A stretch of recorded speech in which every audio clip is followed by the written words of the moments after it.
Hey everyone, welcome to another Monday live stream on Crypto Tips. I'm Heidi. And I'm Toby. Yeah, Toby, the super famous movie star now, also as seen on Netflix. Yeah, check it out. It's called Magnetic. Yeah. Just type in Magnetic and it should come up. And it's about... It's a beautiful documentary about extreme sports. And the first one right off the bat, it highlights Nazare and the big wave surfing done here. And Toby is the star. And I love it. I can't help but watch it with a big old smile on my face. So, hey everyone, I wanted to give you guys just a couple minutes to be able to get here into live stream. If you guys enjoy these live streams, you want us to keep it going. If you want other people to find out about these live streams, we certainly appreciate it if you share this video out right now while we're going live so other people can come in and say hi in the live chat. Also, of course, we appreciate it if you leave a like as well. That helps this video get more attention in the world, and we could use all the help we can get. So let's get into a question really quick. Yeah, real quick. Who is behind the central bank? Hey, Dirk. Hey, Dirk. Dirk's actually one of my friends. So the people, like probably the Federal Reserve is probably what you're talking about. So yeah, there's actually several central banks. Yeah, there's several central banks. So you have... You might notice the countries that don't have central banks are ones that the U.S. tends to not elect. Yeah. But, I mean, the Federal Reserve, I'll go over that a little bit. Just quick recap. It's owned by 6 banks. HSBC, Wells Fargo, Citibank, Bank of America, JP Morgan. Forgot the last one. I lost it. But it started back in around like 1909, and it didn't get like the Federal Reserve Act didn't get like pushed through till 1913. But it's pretty crazy how it started. It started with families like the Rockefellers. You've heard all those conspiracy theories, but well, this is actually one giant conspiracy that is real. Yeah. It's just a fact at this point. Yeah, it's not like it's not a I mean, it's a proven conspiracy. Yeah. So you have the Rockefellers, Carnegies, Rothschilds, and several other people that got together because they were sick of competing with each other. And so they decided, hey, let's just, put our minds together and work together and run the world. And that's essentially what they've done. So it's privately owned. Yeah, it's privately owned. It's not a government. They're not relying on, they don't need any kind of voter approval. But they do have the military backing them. That's who funds the military. So that they have a big army backing them. So it's pretty interesting. They got that going for them. Yeah, so it's going to be pretty hard to overtake them. And that's why Bitcoin is such a big deal, because it's outside of central bank or the Federal Reserve's control of their currency. So I would actually consider Bitcoin money, and I would consider fiat that's currency, because currency doesn't hold its value for a very long time. It actually decreases in value. And Mike Maloney does a great job explaining currency creation, the difference between money and currency. So if you guys want to figure out really how it's all connected, how it all started, how what we're seeing play out now has made sense through history, check out Mike Maloney. He's really great for that. And yes, a lot of the Mark D says, did you learn your facts about the Federal Reserve from the book Creature from Jekyll Island? Yes, I did. That's really good. By what's his name? Edward Griffin. G. Edward Griffin. And but I also did as well with Tragedy and Hope by Carol Quigley. He was a professor at Georgetown University, and he taught the Clintons and stuff. And it's a really crazy long book, like Very dry. Oh my gosh. Like if you want to just if you put have yourself insomnia, to sleep. exactly. If you have, don't reach for those sleeping pills. Just put on Tragedy and Hope as an audiobook. Yeah. And I would be impressed if you make it past 5 minutes. I've done this, and it's taken me so long to get through this thing. But there is actually a Tragedy and Hope, kind of like a summary of it. And that alone is like a 6-hour audiobook or something. So if you want to listen to that, it's great. But it really teaches you a lot about kind of the mindset of central planners and people that, the people that kind of are the social builders of society, the people behind the scenes. So you can kind of see where they want to go. And it's pretty clear as day once you read what they're into. So and that's a lot. We would be here for 25 days straight if I was going to go through that entire thing. It's a decent idea for a video. If you guys are interested in me going through like helpful books or audiobooks. No, very brief summaries of these books and maybe why they might be helpful for you. Go ahead and let me know in the comments. So hi everyone. Got a lot of people saying hi. Love it. Love seeing you guys in the live chat. I want to get right into today's topics. And what? Before I start, congratulations on the people that took Heidi's trade alert yesterday and put it to action. We did one this morning.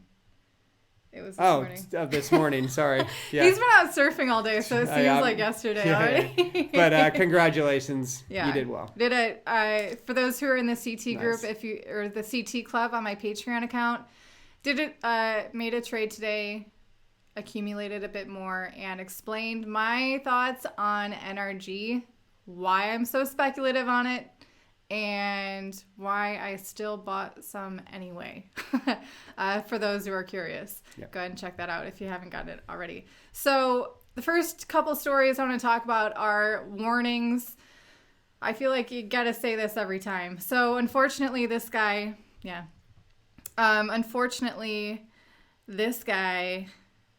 had been accruing Bitcoin for 7 years. He had like over $100,000 saved up in his KYCfree wallet. And we've seen this story already recently, except it was with Ledger, and they were using a scammy Google Chrome extension. And it was one that, asked for their private keys, asked for their mnemonic phrase. And these people gave it, and their funds were drained. And that's what happened with this guy. Maybe he hadn't used his KYCfree in a while, and he took a bad download. He didn't get it from the official site, and he lost a lot of money, which is pretty sad. But there's a couple warnings here. Are decentralize how you store your cryptocurrencies. So then if someone does for some reason get a hold of your wallet, they don't have all of your savings in one wallet. Also, always solid advice is to make sure that you are downloading things that are going to be interacting with your wallets as the official source. Go to just do your research. Don't just Google KYCfree wallet extension and click on the ad. For example, scammers can very easily purchase an ad to be the first one listed, and it's a scammy link. So there you go. There's your quick little scammy reminder there. Secondly, another form of scams happening this usually happens with Ethereum, but now it's like there's these Neo giveaways happening on Telegram. People don't do this. They're not going to take your Neo and magically turn it into 100 more and then give it back to you. They're just asking for your coins, and they're not going to double it. They're just going to go ahead and keep it for themselves. Well, they'll double it, but... They'll double it for themselves, yeah. And additionally, Huobi has been having some scammers creating fake websites that look like their official website. So again, if you're just like Google searching these... exchanges and you're clicking on the link, it might be a crappy website. It's not actually the legitimate one. And, you log into this fake website and you give them your login because to what you think is the real site, so they know that that's your login for the real site. They'll go ahead, they'll take your information for you, they'll go ahead and log into the real website for you, and they'll go ahead and drain your account for you, for themselves. So as always, type in the URL of the exchange you're going to get to. If you don't know how to find it, I personally just go to coinmarketcap.com and I search for the exchange on there, and I click for the official website of it. If you've never visited there before, that's an easy way to find the actual one. If you know what it is, bookmark it, or type it in yourself. And these scammers are blowing it too.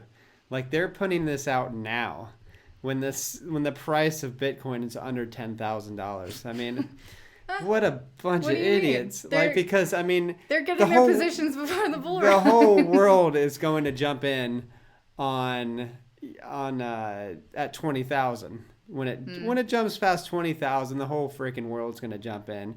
And there's going to be more scam sites than ever. So yeah, these guys, these guys don't know how to scam, first of all. So just be careful with these idiots. But there's going to be way more in the future. You haven't seen anything yet with scams. Oh my gosh, the 2017 bull run. Yeah. It started back in like 2015 where I saw a couple scams, and I'm like, all right, like, I wonder how bad this is going to get. You know, if the price keeps going up, then yeah. It's also sad because, these scammers might be getting better, and they might. They're definitely getting better. Yeah, the one that I talked about in my past video, where they were like imitating me, that's a pretty bad scammer. Like, they didn't try very hard at all. But there are some that are really tricky. They'll talk to you for a long time. They'll gain your trust, and that's why that video I go over just. Bottom line, the red flags. If they are saying this, it is a scam. I don't care how much of a friend you think that they are, or how much they are telling you can trust them, or proven results. They could have paid reviews. They could have it all fake, and then you're just the target. So yeah, be careful there. So next up, I want to talk about scaling. Everyone wants to scale everything. So, and also maximalism. So this article is links to all these articles are down below in the video description. All the articles. So you guys can go ahead and read them out if you want to.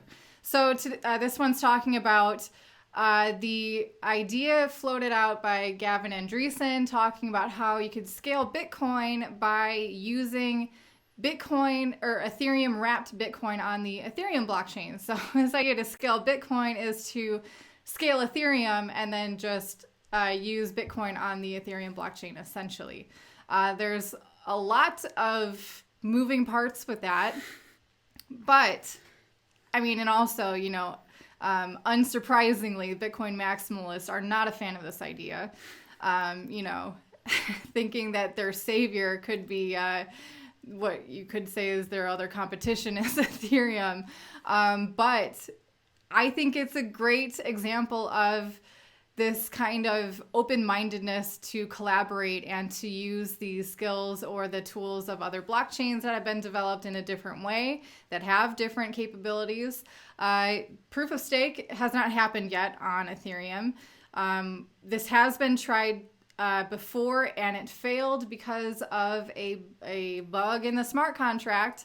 So it's certainly not proven. This whole space is like slowly but surely getting more and more proven, but every day we're facing these realities of it's new and it's tech. The more and more it lasts, it's called the Lindy effect. Yeah. So it's more likely to keep on or to last at least that long again, pretty much.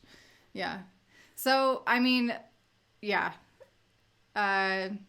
my encouragement is to, water down your maximalism if you haven't, and keep an open mind. And because the whole idea here is to scale however you can to accommodate other people to have a more seamless experience using cryptocurrencies. We've every time a bull run happens where people start cramming in, we see exchanges crashing.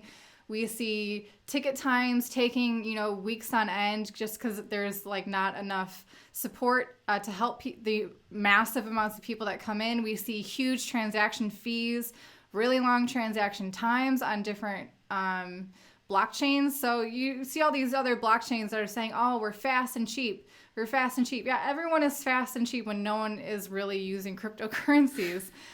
So the test comes when the people pour in. And as it's being said over and over again, the bull run is kind of inevitable. So I think pursuing any kind of a solution is a good idea, because even if it fails, you still learn something. So yeah. So don't just throw it out the window thinking it's not going to happen, because I've seen a lot of projects where people just bash and like didn't want to invest any time or money in it, and they blew it. Yeah. So, you have to have an open mind in this space, because literally nobody knows where Bitcoin is headed. Yeah. If they say they do, they are specifically lying. Where it's headed. Yeah. Generally. Yeah, okay, but it goes with price. If they say, okay, this is what it's going to be, they're lying. Yeah. They don't know what they're talking about. It's just whoever. Yeah. Duarte asked, will you guys buy more of Bitcoin if it drops to 1,300? Yes. Oh, gosh. Yes, I would love to. Wouldn't you? That would be such a steal. If you had a choice of buying Bitcoin at 9,000 or buying Bitcoin at 1,300, wouldn't you rather buy it? I would. Most drops we're gonna be holding off, because I've noticed a trend with the whales. What they like to do is they like to kind of flatline the price and then just drop it, and then kind of they lock it in to where they dropped it. And then so it has a hard time to get back up to where it once was. And then they'll fight and drop it again. So, they're accumulating. So this is people accumulating. So all of these drops shouldn't scare you at all. No. It's literally people that are going to make so much freaking money in the future, and they know it. Mm-hmm. And they're taking it away from people with weak hands. So hey, that's Paulo. all it is. I'm sorry to cut you off. Paulo says hi. Hey, Paulo. What's up, guys? Yeah, Paulo. Andre Amorim said... Now, Paulo is actually going to be a validator for a couple coins, and I'll bring that up once he gets everything set up. So, very trustworthy guy. Yeah. Andre said, cryptographers are conservative for a reason. Turing complete machine can accumulate a lot of bugs. Bitcoin script is non-Turing complete for a reason. Exactly. Bitcoin is much more rigid and kind of limited in what it can do. So that gives, there's not a lot of room for crazy bugs to be happening. Absolutely. But there's pros and cons for both of them. And if you want to be accomplishing more with a blockchain or have more kind of freedom or options to build with it, that's where Turing complete shines. I think that's why Vitalik chose to go that route. You don't have to use just one or the other. That's the beauty of this whole space, is it's free. It's not free, but there's no, limitations based on who you are, where you live, or whatever. Everyone's free to participate however they can. So yeah.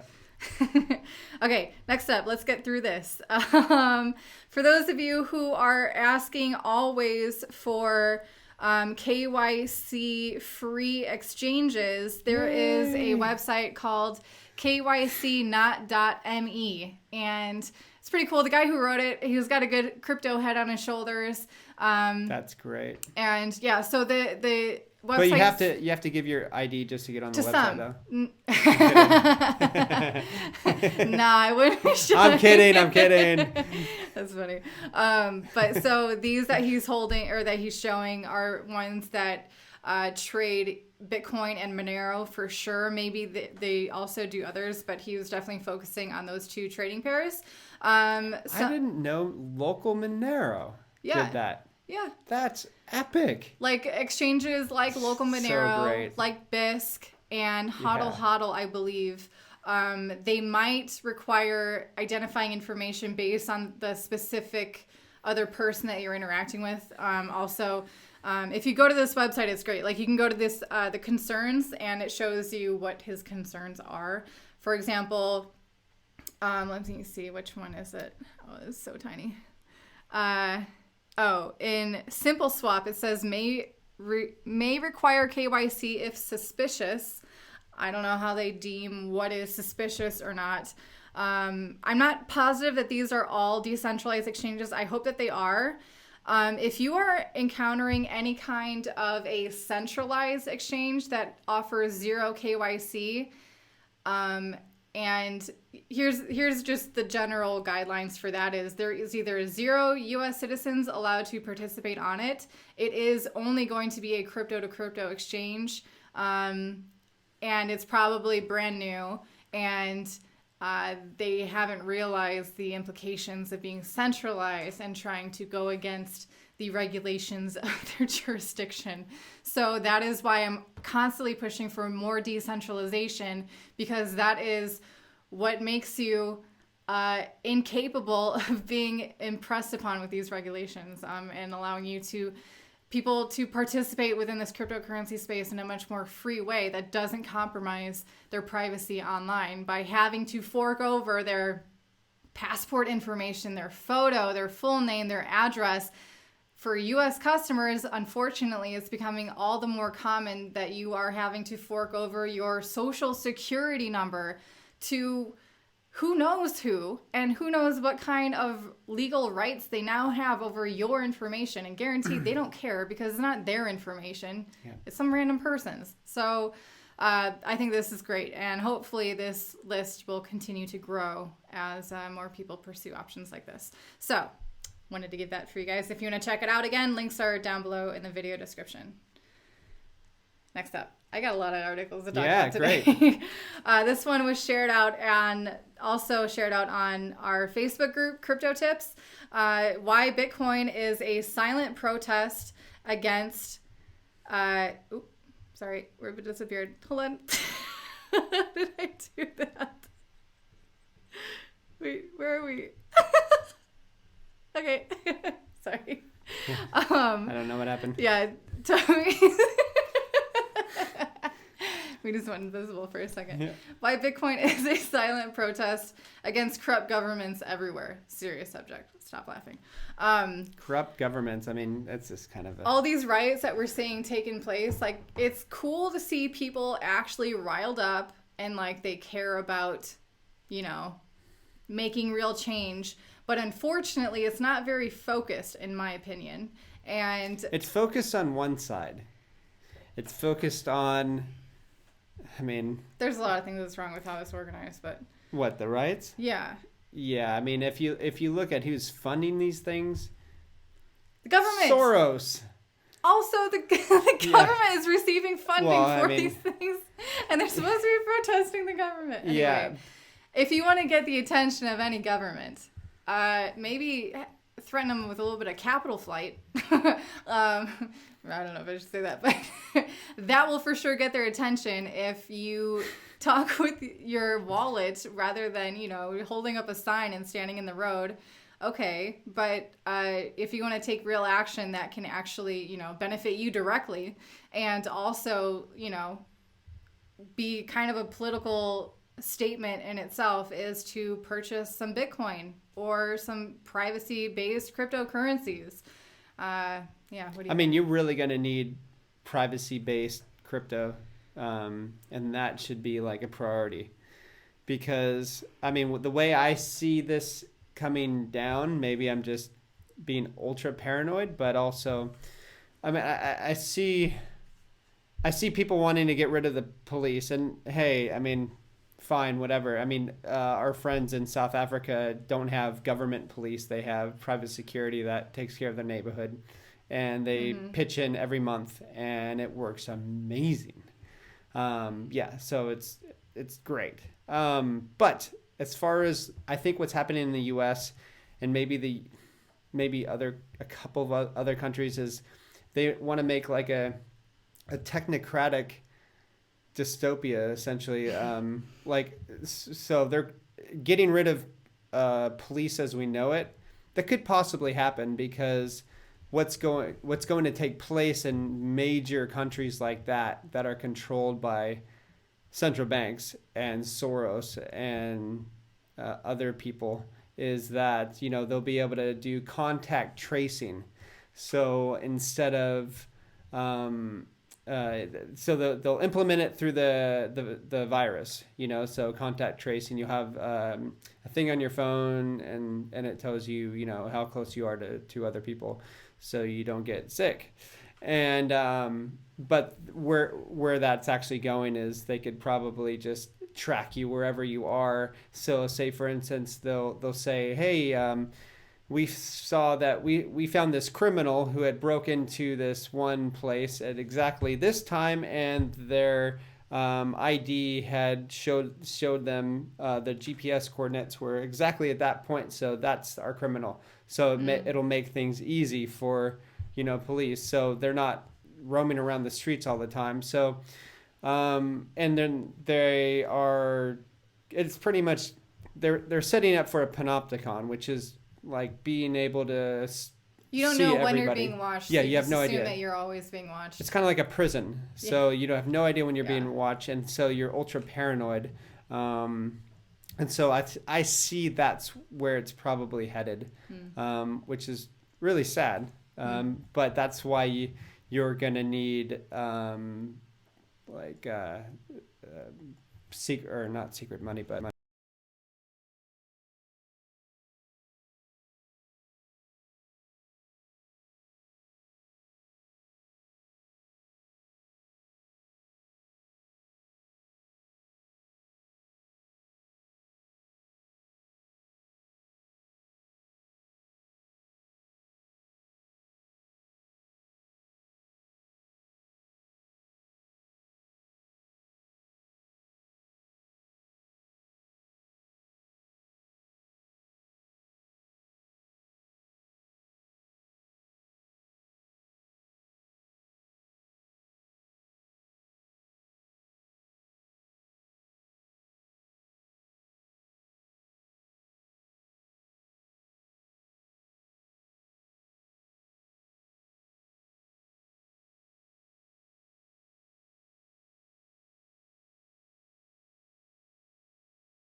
You sure? Sorry, yeah. So we were talking about a YouTuber.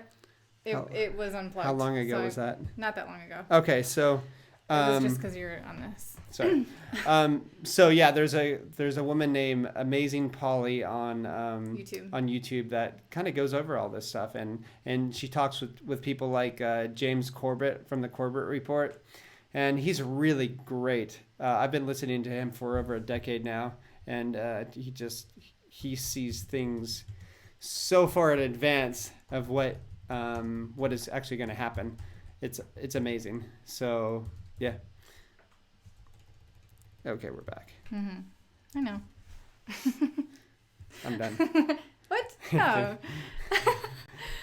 Okay, so for those of you who are maybe just getting into this crypto thing, or you're not quite sure exactly what risk management is or how to do it, check out this article down in the video description. I'm just going to go over the first four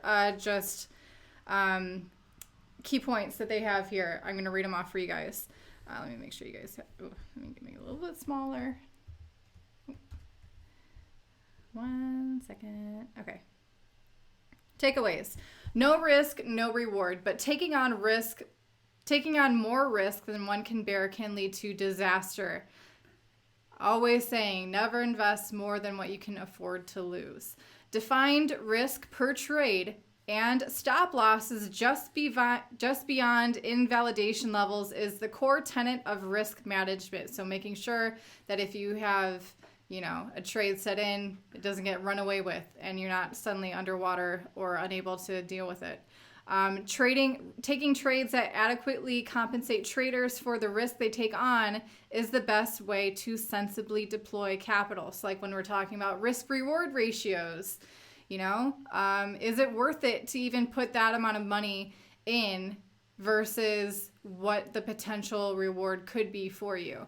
Really, really think about that. I mean, that's kind of what we do with our Patreon people with we're kind of showing them, if it's super risky, there's no point of putting a lot of capital in there, but you don't need to put a lot of capital. For instance, back in 2016, 2017, like early 2017, you didn't need to put on very much capital at all. I remember, gosh, I mean, I'll say it right here, BitConnect. That was one of them that I got into, and I put in like $50 or $500 or something like that. Just, I'll give it a go. It's a play. And I actually didn't know it was a scam at the time. And then the rumblings started happening. But geez, by that time it had gone up, thousands of percent. But then you're hearing about people who are taking out second mortgages on their house to get into BitConnect. Or just doing really, really irresponsible things for a win. Crazy. For something that they didn't really even understand, just because one person promised them that it was going to go up in price. Or they're on a Telegram channel or something. And of course, it's an affiliate program. So they're motivated to tell you these things. Just really understand what you don't understand. Yeah. And then also, the ones that are like the weakest coins, I would get rid of those first and put that straight into Bitcoin. Exactly. Yeah. So that's pretty much what they're for. Or if you want to buy a house or something, like the next bull run. Yeah. I see that happening, like just random coins going up 10,000%. Now this one, my last crypto-based one, for everyone who's been scared of the entity, whoever it is, pushing the button on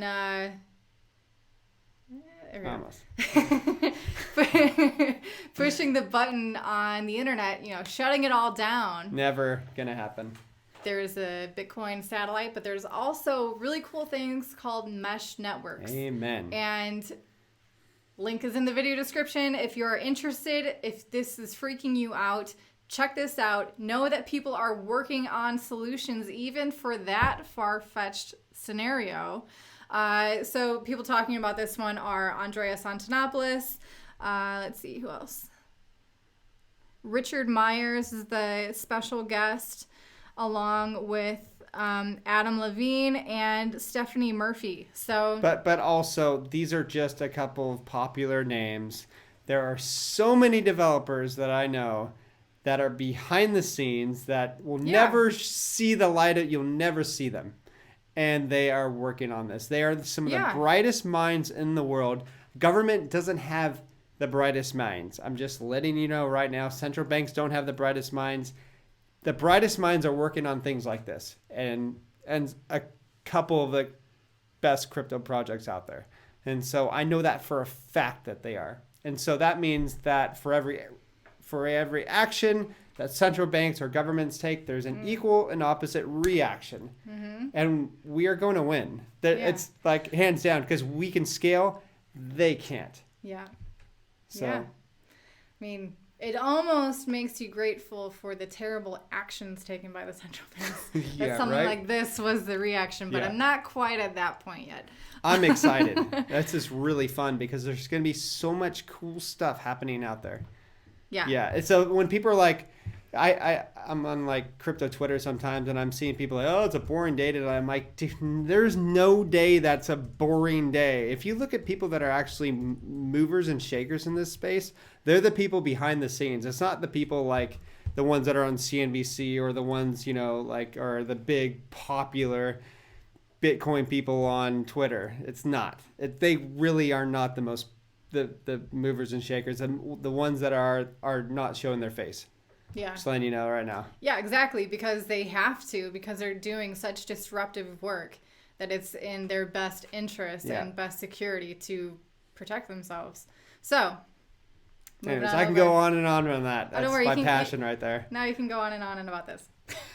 Okay, so a little bit about like what's going on with the Fed. The Fed will never hold back support for the economy, even if asset prices are too high. He said this. Yes. First he says... This is a new normal.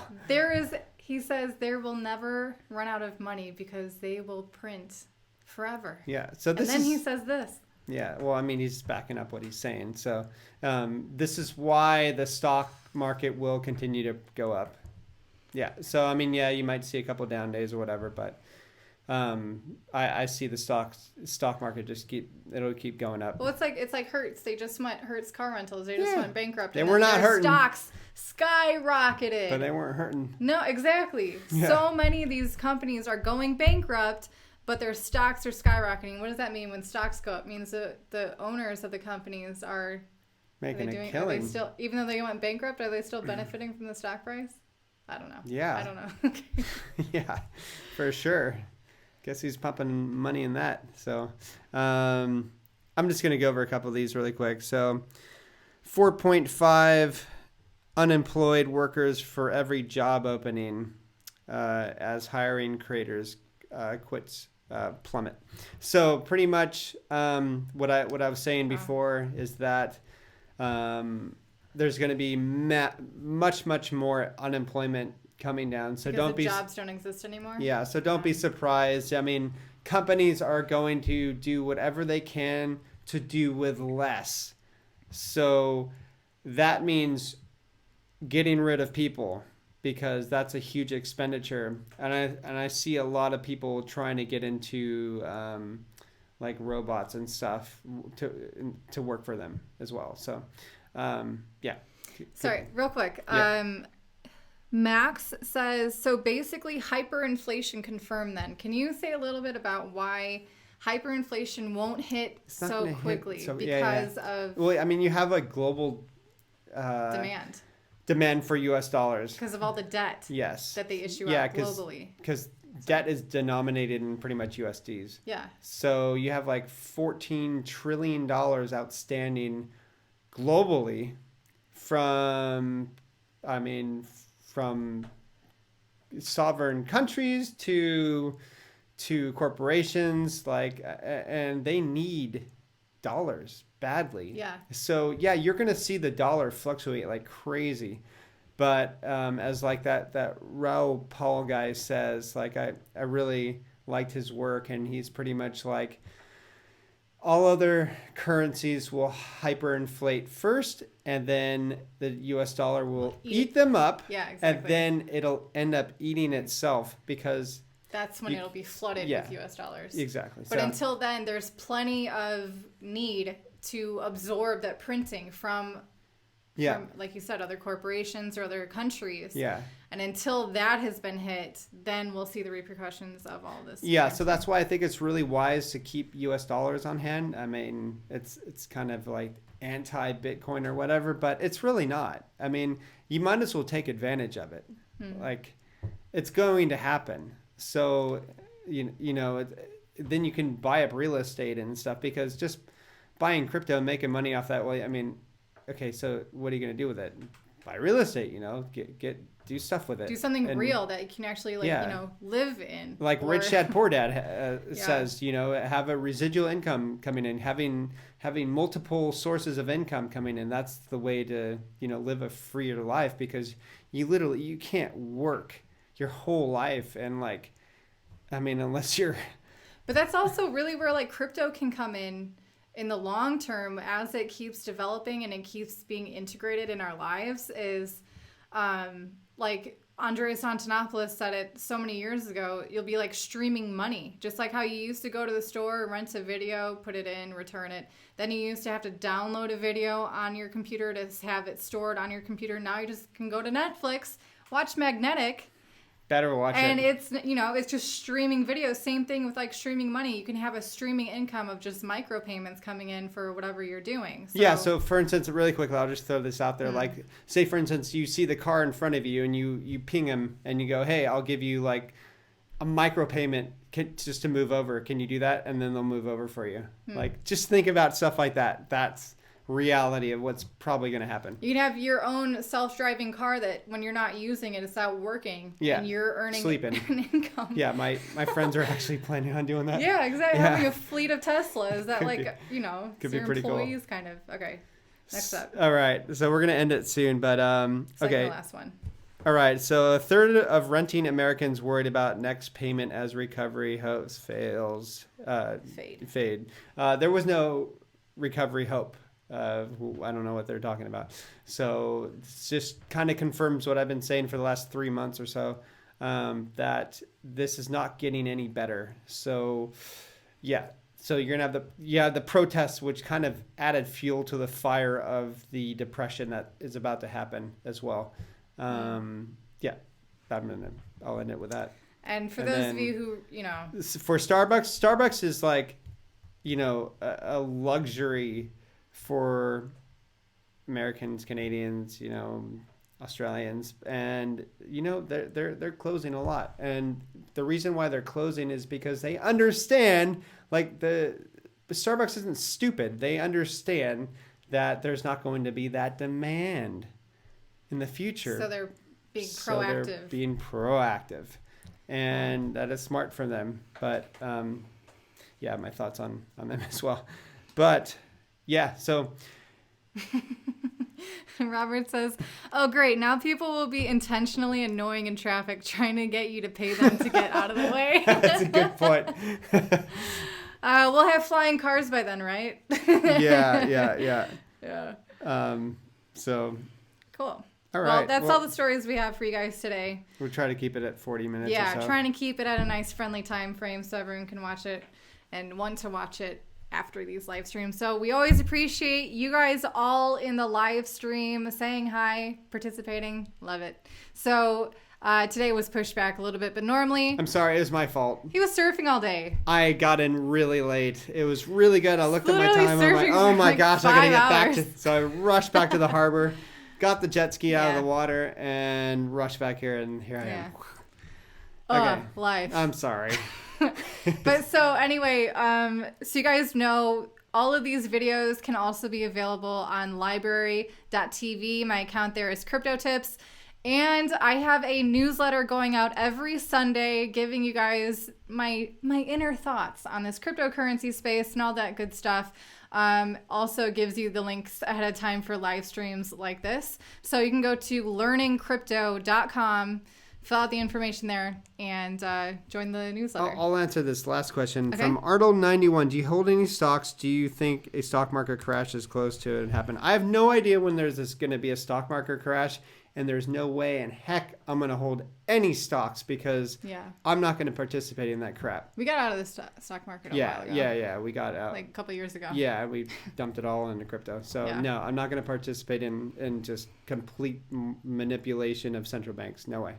Yeah. So it's not my thing. So anyways. Yeah. And also, I know I got to plug it again. Patreon, CT Club, get my trading updates and, deeper analytics on the coins that I'm holding. And as always, those classes. So the next class is going to be on June 23rd, noon Eastern time. It'll be talking all about hardware wallets and the different options that you have with that. Yeah. So that's going to wrap it up today. Thank you guys again for participating and for watching. Hit the like button if you like videos like this. We certainly appreciate that. And we'll be coming to you. I'll be coming to you again soon. Toby just likes to stick around on Mondays. Anyway, be coming to you again soon with a regular video. And until then, hope you guys are staying happy and healthy. Have a good one. Bye-bye.